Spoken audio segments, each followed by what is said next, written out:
আল্লাহর হাবিব সাল্লাল্লাহু আলাইহি ওয়াসাল্লামের সাথে আম্মা জান আয়েশার ঝগড়া হতো। মজার একটা হাদিস শুনেন, সহিহ বুখারীর হাদিস, মুসনাদে আহমদ ইবনে হাম্বলও এসেছে এই হাদিসটা। আম্মা জান আয়েশার সাথে ঝগড়ার পর আম্মা জান আয়েশাও রাগ, আল্লাহ রাসূল সাল্লাল্লাহু আলাইহি ওয়াসাল্লামও রাগ। এখন রাগ মিটানোর দরকার আছে না নাই?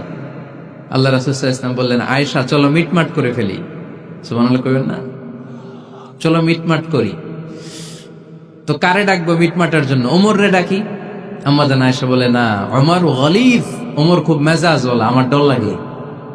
তোমার আব্বারে ডাকি। আব্বারে ডাকেন। আব্বারে ডাকেন। খুশি হয়ে গেছেন আম্মা জান আয়েশা রাদিয়াল্লাহু। আবু বকর রাদিয়াল্লাহু চলে আসলেন, দাঁড়ালেন। এবার বিষ্ণু সাল্লাল্লাহু আলাইহি ওয়াসাল্লাম বললেন, তাতাকাল্লিমিন আও আতাকাল্লাম, কি ঘটছে আমাদের মাঝে, তুমি বলবা না আমি বলবো? আম্মা জান আয়েশা বললেন, তাতাকাল্লামু আনতা ওয়ালা তাকুল ইল্লা হাক্কান, আপনিই বলেন তবে সত্য ছাড়া মিথ্যা বললেন না। আবু বকর রাদিয়াল্লাহু তাআলা আনহু শুনে রেগে গেলেন, কি এ কেমন কথা তোমার? নবীকে উদ্দেশ্য করে তুমি বলছো সত্য ছাড়া মিথ্যা বলবেন না, নবী কখনো মিথ্যা বলবে নাকি? রেগে মেয়ের গায়ে মেরেছে এক চর। চর খেয়ে আম্মা জান আয়েশা উল্টে পড়ে গেলেন। সাইয়েদানা আবু বকর রাদিয়াল্লাহু তাআলা আনহু রেগে গড়গড় করতে লাগলেন, আবার মারার জন্য উদ্যত হলেন। আম্মা জান আয়েশা রাদিয়াল্লাহু তাআলা আনহু বাঁচার জন্য এবার বিশ্বনবীর পিছনে যে আশ্রয় নিলেন। সুবহানাল্লাহ পড়বেন না? বিশ্বনবী সাইয়েদানা আবু বকরের সামনে দুই হাত মেলে ভেবে দাঁড়িয়ে গেলেন। আল্লাহর হাবিব যখন আম্মা জান আয়েশাকে বাঁচানোর জন্য দুই হাত উঁচু করে দাঁড়িয়ে গেলেন, সাইয়েদনা আবু বকর থেমে গেলেন। সাইয়েদনা আবু বকর এই পরিস্থিতি দেখে ঘর থেকে বের হয়ে ঘরের বাইরে দাঁড়ালেন। এবার আল্লাহর রাসূল সাল্লাল্লাহু আলাইহি ওয়াসাল্লাম আম্মা জান আয়েশাকে তুললেন, বললেন, ইয়া আয়েশা কাইফা রাআইতিনি আনকাসতুকি মিনার রাজুল, দেখলা নাকি কেমন করে আমি তোমার বাবার হাত থেকে তোমারে বাঁচালাম? আজকে আমি যদি সামনে দাঁড়িয়ে না বাঁচাতাম, তোমার বাবা তোমারে একেবারে মেরেই ফেলতো। সুবহানাল্লাহ পড়ে। দেখছো আয়েশা, আমি বাঁচাইলাম তোমারে, আমার সাথে ঝগড়া করো, আমি বাঁচাইলাম। এই কথা শুনে আম্মা জান আয়েশা রাদিয়াল্লাহু তাআলা লজ্জায় পড়ে হেসে দিলেন। সুবহানাল্লাহ পড়বেন না? এত আস্তে সুবহানাল্লাহ। লজ্জায় হেসে দিলেন। বিশ্বনবী সাল্লাল্লাহু আলাইহি ওয়াসাল্লাম এবার হেসে দিলেন। দুইজনের হাসাহাসি শুনে বাইরে থেকে আবু বকর রাদিয়াল্লাহু তাআলা আনহু হাসির আওয়াজ শুনে অবাক, কিরে এতক্ষণ যুদ্ধ এখন আবার হাসি কেন? হাসে দেখার জন্য সাইয়েদনা আবু বকর রাদিয়াল্লাহু তাআলা আনহু ঘরের ভেতরে ঢুকলেন। ঢুকে দেখেন আম্মা জান আয়েশাও হাসে, বিশ্বনবীও হাসে, সাইয়েদনা আবু বকর হেসে দিলেন। আরশের উপর থেকে খুশি হয়ে গেলেন কে? এবার সাইয়েদনা আবু বকর বলেন, ইয়া রাসূলুল্লাহ, ইয়া হাবিবাল্লাহ, আশরিকানি ফি সিলমিকুমা কামা আশরাকতুমানি ফি হারবিকুমা। নবী গো, আপনাদের দুইজনের মধ্যে যুদ্ধ লাগলে যেমনি মিটমাট করার জন্য আপনি আমারে ডাকেন, আপনাদের এই আনন্দঘন মুহূর্তগুলোতে শরীক হওয়ার জন্য মাঝে মাঝে আমারে ডাকেন। সুবহানাল্লাহ পড়েন। আপনাদের মধ্যে যুদ্ধ লাগলে সন্ধি করার জন্য যেমনি আমারে ডাকেন, আপনারা যখন আনন্দঘন পরিবেশ এরকম খুনসুটি করেন, হাসাহাসিতে মেতে ওঠেন, তখন একটু আমারে রাখেন। সুবহানাল্লাহ পড়বেন না? দেখেন, আল্লাহ রাসূল সাল্লাল্লাহু আলাইহি ওয়াসাল্লাম পৃথিবীর সবচাইতে শ্রেষ্ঠতম মানুষ। উনাদের পরিবারেও ঝগড়া হতো, কিন্তু এই ঝগড়া কোনোদিন তালাক পর্যন্ত গিয়েছে? কথা বলেন না কেন? আল্লাহর হাবিব সাল্লাল্লাহু আলাইহি ওয়াসাল্লাম তার কোন স্ত্রীকে তালাক দিয়েছেন? প্রায় আম্মা জান আয়েশার সাথে রাগারাগি হতো। আল্লাহর হাবিব সাল্লাল্লাহু আলাইহি ওয়াসাল্লাম বলতেন, আয়েশা, কখন তুমি রেগে থাকো সেটাও আমি জানি, কখন তুমি আমার উপর খুশি থাকো সেটাও আমি জানি।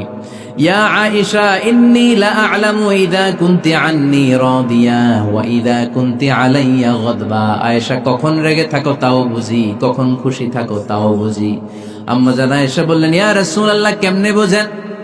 বিশ্বনবী বললেন, তোমার দোয়ার বাক্যগুলো শোনো বুঝি।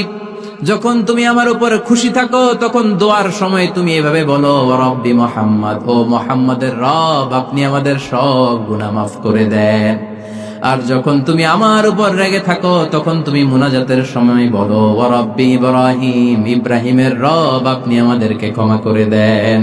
তার মানে যখন তুমি রেগে থাকো তখন দোয়ার সময় আমার নামটা মুখে নিতে চাও না। সুবহানাল্লাহ পড়েন। তখন তুমি দোয়ার সময় অন্য নবীর নাম নাও। আম্মা জান আয়েশা বললেন, ইয়া রাসূলুল্লাহ, মা আহাজুরু ইল্লা ইসমাক, আমি তো শুধু নামটাই সরাই, আমার মুখ থেকে কেবল আপনার নামটাই সরায় রাখি, আমার হৃদয় থেকে কখনো আপনারে সরাতে পারি না। আমার হৃদয় জুড়ে আপনি, মা আহাজুরু ইল্লা ইসমাক। নবী হে, আমি শুধু দোয়ার সময় রাগের মাথায় আপনার নামটা বাদ দেই, হৃদয় থেকে তো আপনারে বাদ দিতে পারি না। সুবহানাল্লাহ পড়বেন না?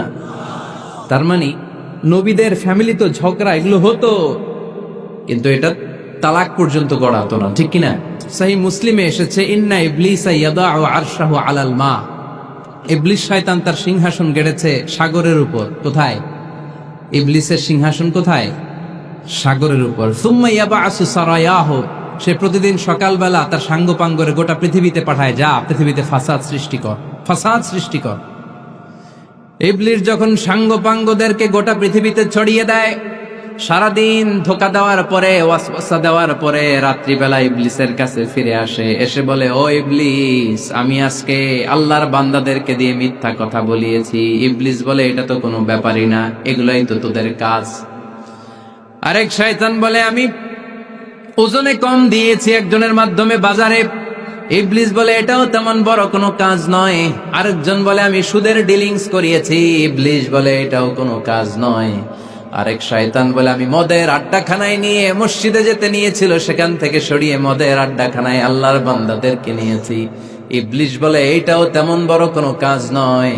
আরেক শয়তান এসে বলে, মা তারাকতুহু হাত্তা ফাররাকতু বাইনাহু ওয়া বাইনা ইমরাআতিহি, আমি এক আল্লাহর বান্দার সাথে বান্দির ঝগড়া লাগিয়ে, ঝগড়া করাতে করাতে তালাক পর্যন্ত নিয়ে গিয়েছি।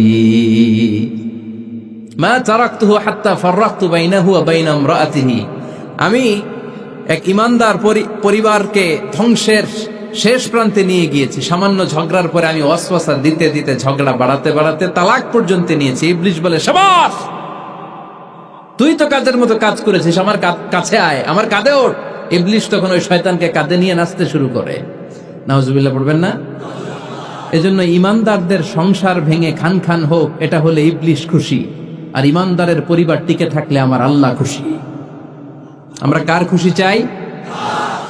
এজন্য শয়তানরে খুশি হতে দেয়া যাবে না। ইমানদারদের পরিবারগুলো ঝগড়ার মাধ্যমে ভেঙে যাক, সব সময় শয়তানের মিশন এটা। আর ইমানদারদের পরিবারগুলো টিকে থাক, এটা আমার আল্লাহ সব সময় চায়। সুবহানাল্লাহ পড়েন। এজন্য ঝগড়া করবেন না। এক স্বামী ওয়াজ শুনে বাড়িতে গেছে রাত 11টায়। তো বাড়ির কাছাকাছি যেতে না যেতে স্ত্রীর আবার স্বভাব হচ্ছে রাতের খাবারটা স্বামীর সাথে একসাথে খায়, আলাদা খায় না। তো বাড়ির সামনে যেই স্বামী ফোন দিছে ওয়াইফকে, এই শুরু করার আগে দরজাটা খোলো, আমি চলে আসছি। তো ওয়াইফ এসে দরজা খুলে দিছে। এবার স্বামী ঘরে ঢুকে বলে, শুরু করার আগে রাতের খাবারটা দিয়ে দাও টেবিলে, খেয়ে ফেলি। স্ত্রী বেচারি ডাইনিং টেবিলে খাবার দিয়েছে, হাজবেন্ড বেচারা ওয়াশরুম থেকে ফ্রেশ হয়ে ডাইনিং টেবিলে বসেছে, স্ত্রীও বসেছে। তো খুব বড্ড গরম।